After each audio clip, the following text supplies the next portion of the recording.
ఒక కొడుకు తన తండ్రి దగ్గరికి వచ్చి కొంతమంది లిస్టు ఇచ్చి, ఇవి నా ఫ్రెండ్స్ పేర్లు, వీళ్ళందరినీ పెళ్ళికి పిలవాలి అని చెప్పాడు. అప్పుడు తండ్రి, సరే, ఈ జాబితాలో ఉన్న వాళ్ళందరినీ నేను పిలుస్తాను, నువ్వు వెళ్ళి మిగతా పనులు చూసుకో అని చెప్పాడు. పెళ్లి ముహూర్తం సమీపించి పెళ్లి మండపంలో చూస్తే తన స్నేహితులు ఎవరూ కనపడలేదు.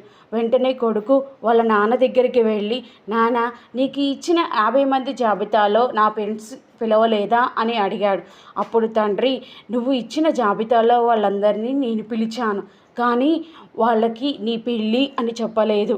నా కొడుకు పెద్ద సమస్యల్లో ఇరుక్కున్నాడు. దయచేసి మీరు ఎవరైనా అతనికి సహాయం చేయదలుచుకుంటే ఈ సమయానికి ఇక్కడే వచ్చి సహాయం చేయండి అని చెప్పాను.